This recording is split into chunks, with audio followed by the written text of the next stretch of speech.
Dictation 120 शब्द प्रति minute start होगा 5 सेकंड बाद। स्टार्ट। आतंकवाद वैश्विक स्तर पर शांति और सुरक्षा के लिए एक बड़ा खतरा बन गया है। आतंकी अपने नापाक मंसूबों को अंजाम देने के लिए साजिशों के नए नए जाल बुनते हैं, जिन्हें भेद पाने में सुरक्षा एजेंसियों को भी कड़ी चुनौतियों का सामना करना पड़ता है। सुरक्षा एजेंसियों को इसी तरह के एक अंतरराज्य आतंकी संजाल का भंडाफोड़ करने में सफलता मिली है, जिसमें 8 लोगों को गिरफ्तार किया गया है। इस साजिश की भयावहता का अंदाजा इससे लगाया जा सकता है कि आरोपियों के ठिकानों से 2,900 किलोग्राम विस्फोटक और हथियार बरामद किए गए हैं, यानी वे किसी बड़े खौफनाक हमले को अंजाम देने की फिराक में थे। पुलिस का दावा है कि आतंकियों का यह तंत्र पाकिस्तान की धरती से संचालित होने वाले जैश-ए-मोहम्मद और आईएसआईएस से संबंधित अंसार गजवातुल हिंद से जुड़ा हुआ था, जो जम्मू कश्मीर, हरियाणा और उत्तर प्रदेश में सक्रिय था। सवाल है कि इस गिरोह से जुड़े लोग इतने बड़े पैमाने पर विस्फोटक पदार्थ और हथियार जमा करने में कैसे कामयाब हो गए। सुरक्षा और खुफिया एजेंसियों को इनकी गतिविधियों की भनक पहले क्यों नहीं लग पाई। जम्मू कश्मीर पुलिस ने हरियाणा और उत्तर प्रदेश की पुलिस तथा केंद्रीय एजेंसियों के साथ विशेष अभियान चलाकर इस आतंकी तंत्र का पर्दाफाश किया है। खास बात यह है कि इस गिरोह के जिन लोगों को गिरफ्तार किया गया, उनमें एक विश्वविद्यालय में कार्यरत शिक्षक और एक चिकित्सक भी शामिल है। साफ है कि आतंकी संगठन पढ़े लिखे लोगों को भी अपने साथ जोड़ रहे हैं, ताकि किसी हिंसक वारदात को योजनाबद्ध तरीके से अंजाम दिया जा सके। पुलिस के मुताबिक आरोपियों में से एक के दिल्ली से सटे फरीदाबाद स्थित किराए के मकान से 360 किलोग्राम ज्वलनशील पदार्थ बरामद किया गया है। सुरक्षा के लिहाज से संवेदनशील राष्ट्रीय राजधानी क्षेत्र एनसीआर में इतने बड़े पैमाने पर ज्वलनशील पदार्थ का मिलना कई सवाल खड़े करता है।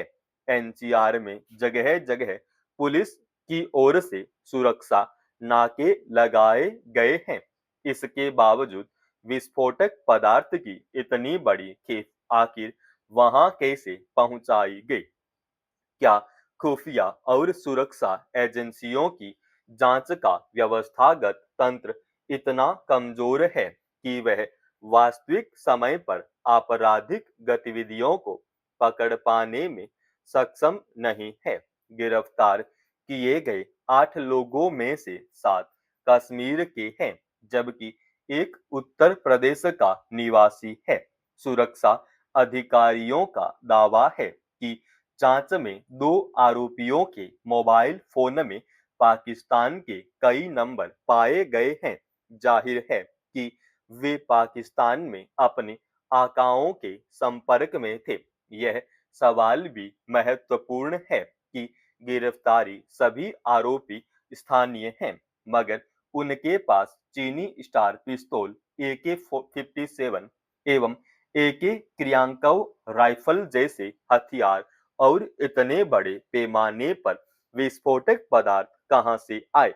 प्रारंभिक जांच में यह बात भी सामने आई है कि धन का लेन देन करने और साजो सामान की व्यवस्था के लिए यह गिरोह गुप्त माध्यमों का इस्तेमाल कर रहा था। सामाजिक और धर्मार्थ कार्यों की आड़ में पेशेवर तथा शैक्षणिक तंत्र के जरिए धन जुटाया जाता था, मगर ऐसा कैसे संभव हुआ कि खुफिया और सुरक्षा एजेंसियों को इसकी पहले कोई भनक नहीं लग पाई। जाहिर है कि हमारी सुरक्षा व्यवस्था में कहीं न कहीं खामियां व्याप्त हैं, जिन्हें लगभग सभी बड़े हादसों और उनमें लोगों के हताहत होने की घटना के बाद राहत तथा मुआवजे के लिए सरकार की ओर से औपचारिक कदम उठाए जाते हैं। सबका ध्यान आमतौर पर इस बात पर टिका रहता है कि किस वाहन की चालक की गलती थी या कहीं कोई तकनीकी गड़बड़ी तो नहीं थी। मगर कई बार हादसों की वजहें ऐसे पहलू में भी छिपी होती है, जिन पर ध्यान देना लोग जरूरी नहीं समझते और न ही उसे अहम बिंदु माना जाता है। सुप्रीम कोर्ट ने एक मामले का स्वतः संज्ञान लेते हुए कुछ वैसे ही कारणों को चिन्हित करने की जरूरी पहल की है। अदालत ने सोमवार को राजस्थान के फलोदी इलाके में हुए सड़क हादसे के मामले में राष्ट्रीय राजमार्ग प्राधिकरण और सड़क परिवहन एवं राजमार्ग मंत्रालय से 2 हफ्तों के भीतर दुर्घटना के कारणों पर विस्तृत जवाब दाखिल करने के निर्देश दिए हैं।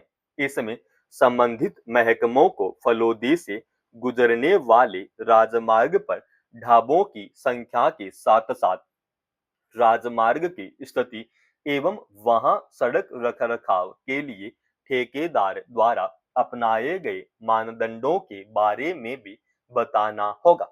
गौरतलब है कि उस हादसे में सड़क किनारे खड़े एक ट्रक के पीछे यात्रियों से भरा टेम्पो ट्रेवलर टकरा गया था, जिसमें 10 महिलाओं और 4 बच्चों सहित 15 की जान चली गई थी। दरअसल लंबी दूरी की यात्रा के लिए निर्बाध सड़कें तो बना दी जाती हैं, लेकिन उनकी गुणवत्ता और रखरखाव के लिए उच्चतम मानदंडों को बनाए रखना जरूरी नहीं समझा जाता। जबकि हर कुछ दूरी पर टोल संग्रह केंद्रों पर वाहन चालकों से सुरक्षा शुल्क वसूलने में कोई रियायत नहीं बरती जाती। दूसरी ओर ऐसे मामले अक्सर सामने आते रहते हैं, जिनमें किसी ढाबे के पास सड़क किनारे खड़े बड़े वाहन पर सही समय पर नजर न पड़ने की वजह से पीछे से कोई अन्य वाहन आकर टकरा जाता है और नाहक ही लोगों की जान चली जाती है। सवाल है कि जब तेज रफ्तार और निर्बाध सफर के लिए सड़कें बनाने का दावा किया जा रहा है, तो उसे हर लिहाज से सुरक्षित बनाने की जिम्मेदारी किसकी है? सुप्रीम कोर्ट ने फलोदी में हुए हादसे का स्वतः संज्ञान लेकर दरअसल हादसों के वास्तविक कारणों की ओर ध्यान दिलाने की कोशिश की है। समाप्त। दोस्तों, रोजाना ऐसे एडवांस डिक्टेशन के लिए चैनल को आप अभी सब्सक्राइब कीजिएगा और आज के इस डिक्टेशन का पीडीएफ फाइल हमने हमारे Telegram channel study with HP Swami पे डाल दिया है, जिसका लिंक इसी वीडियो के डिस्क्रिप्शन में डाल रखा है।